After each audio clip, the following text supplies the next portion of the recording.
Sejam todos muito bem-vindos ao meu canal Papo de Bolsa. Eu sou o Bea Aguilar, analista de investimentos CNPI, e hoje é dia de #Bea Responde. Para quem tá me acompanhando nas redes, sabe que eu estou viajando um pouco a lazer, um pouco a trabalho, mas o canal não vai ficar desabastecido aqui pelos próximos dias, então eu vou trazer várias dúvidas que, olha, vocês estão de parabéns realmente com as dúvidas que vocês estão mandando, porque são dúvidas muito pertinentes e que eu acho que às vezes a dúvida de um realmente acaba se tornando a dúvida de vários, tanto que hoje a gente vai falar desde confisco de investimentos até tributação dos dividendos, que o Paulo Guedes voltou a falar recentemente. Então me acompanhe até o final do vídeo, já inscrevam-se aqui no canal e utilizem os comentários para mandar novas dúvidas, aquelas pertinentes, boas perguntas mesmo, e aí a gente pode também utilizar para os próximos vídeos, beleza?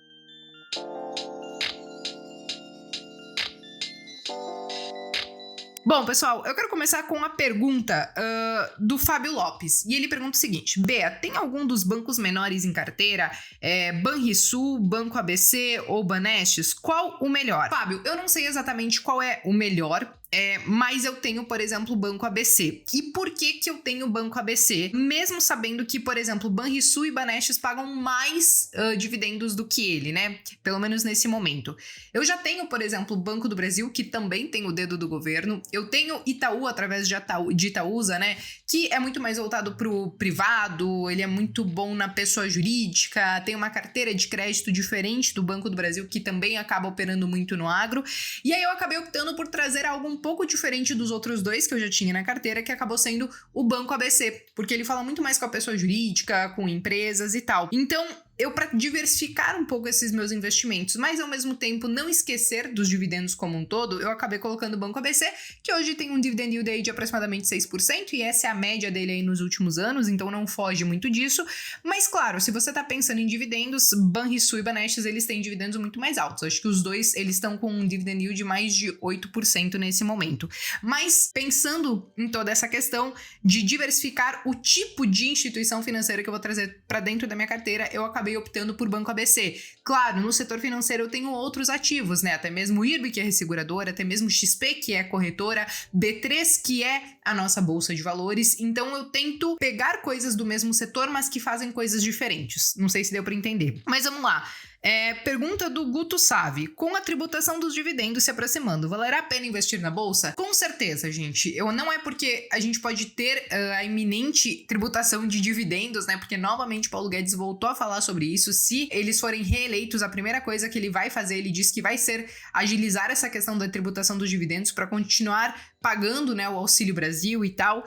Mas isso não quer dizer que acabou a bolsa, né? Porque o que acontece? Se eles voltarem aos moldes do que eles estavam tentando fazer, por exemplo, lá em 2020, de você desonerar um lado, né, tipo a folha, mas tributar a outra ponta, então, em tese, as coisas elas podem se compensar um pouco, não totalmente, mas um pouco, né? E de qualquer maneira, a bolsa de valores ela vai muito além, né, de você pensar só nos dividendos. Você também acaba pensando em ativos de crescimento, tem ativos de proteção, tem N maneiras de ganhar dinheiro. Qual que é o ponto sobre tudo isso? Eu sou contra qualquer novo tributo que seja criado. Nós já arrecadamos muito. Hoje nós trabalhamos de 5 a 6 meses apenas para pagar os nossos tributos, considerando tributo de consumo, tributo em renda e por aí vai. Eu já fiz um vídeo aqui no canal, inclusive, falando sobre essas estatísticas. O que eu acho que deveria ser prioridade para você poder custear todos esses programas seria realmente focar em uma reforma administrativa decente, que você diminua o tamanho da máquina pública, a questão dos super salários, de todos os penduricalhos que tem na conta dos políticos. Então eu acho que nós poderíamos olhar muito mais para esse lado e não necessariamente criar um novo tributo olhando para o povo. Nós já pagamos muitos impostos, tá? Do mais pobre ao mais rico, todo mundo paga mais de 40% em imposto, se considerar renda, o consumo, que é muito tributado. Então, sim, nós precisamos de uma reforma tributária, ok, mas não para criar novos impostos. Eu acho que nós deveríamos simplificar algumas coisas, fazer uma reforma administrativa para, quem sabe, até mesmo cortar alguns impostos, tá? Então esse é o ponto sobre tudo isso, mas não acho que vai deixar de valer a pena investir na Bolsa de Valores por conta disso, tá? Hoje nós já temos a tributação, por exemplo, sobre o lucro, nós temos tributação sobre JCP, então dependendo como for feito, eu acho que não inviabiliza tudo isso, tá?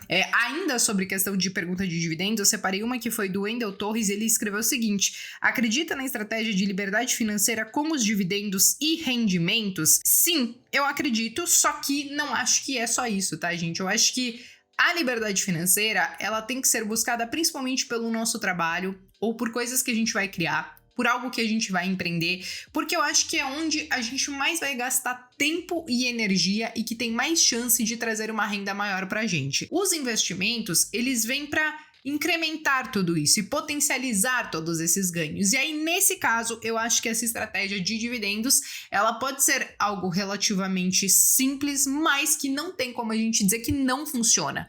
Dizer que a estratégia de dividendos não funciona é simplesmente olhar para o Barsi, que é um cara que tá há décadas na Bolsa de Valores, e falar que ele tá errado. E não, ele não tá errado, né, gente? Pelo amor de Deus. Só que o ponto que eu quero trazer é o seguinte também: dá para atingir a liberdade financeira trabalhando, principalmente trabalhando, aliando com essa questão dessa estratégia de dividendos, mas você também tem que entender o quanto você consegue colocar no mercado, o quanto você consegue ganhar e investir, e aliar isso às suas expectativas lá na frente, porque tem muita gente que acha que vai viver somente dos dividendos, mas às vezes está aportando 200, 300 reais, e aí às vezes isso não vai ser o suficiente lá na frente. Então é muito importante você fazer esse planejamento, porque talvez lá na frente você vai continuar com as suas outras fontes de renda do seu trabalho, e você pode utilizar os dividendos para complementar tudo isso, tá? E enquanto você não precisar desses dividendos, é óbvio que o mais interessante é você reinvesti-los, né? Mas é só importante a gente pensar em tudo isso. Sim, é óbvio que essa estratégia dá certo, mas acima de tudo eu acho que a liberdade financeira vem com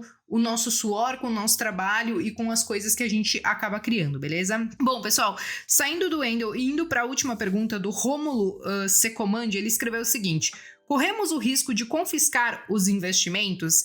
E o negócio é o seguinte, Rômulo, assim, eu acho que essa sua pergunta veio muito por conta do que aconteceu na década de 90, né? Que a gente teve o Plano Collor 1, Plano Collor 2, e aí veio o confisco das poupanças para tentar conter todos aqueles índices de inflação, né?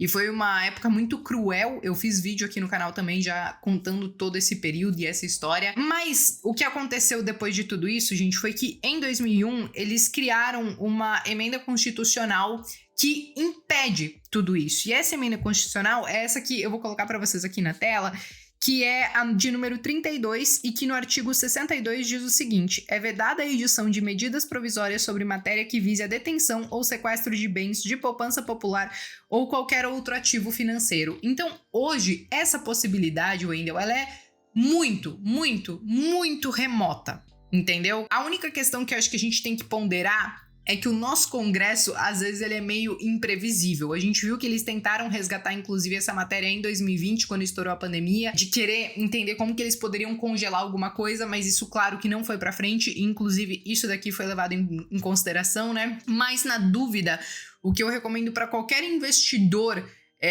que tem essa preocupação, mesmo sabendo que é algo muito, muito, muito, muito remoto de acontecer, tenha uma boa diversificação em classes de ativos diferentes e até mesmo jurisdições diferentes, olhando talvez para o mercado lá fora, investindo diretamente lá um pedaço da sua grana, deixando uma outra parte aqui. Então, é muito mais essa questão de ser cauteloso, mesmo sabendo que é muito difícil que isso aconteça. Eu, por exemplo, faço isso, mas é óbvio que eu olho muito mais, por exemplo, lá para o mercado lá fora, por causa das milhões de possibilidades que nós temos de fazer investimentos lá. É um mercado diferente, muito maior do que o nosso, mas talvez já ajudaria, tá? Mas sobre essa questão, saibam que a gente até então tem essa emenda constitucional que foi criada lá em 2001, que até então nos protege de termos os nossos investimentos confiscados, beleza? Bom, pessoal, por hoje, nesse hashtag BR Responde, eu queria trazer essas 4 perguntinhas mesmo, que eu acho que são muito pertinentes, mas fiquem ligados aqui nos próximos dias, nas próximas semanas, que nós teremos mais dúvidas muito interessantes que vocês acabaram mandando e que eu vou trazer aqui em forma de vídeo também, porque algumas realmente merecem alguns comentários ali um pouco mais detalhados, beleza? Bom, eu me despeço por aqui, eu espero que vocês tenham gostado. Se vocês chegaram até o final do vídeo e gostaram e não deixaram um like, façam isso agora. E é isso, vejo vocês então no próximo vídeo.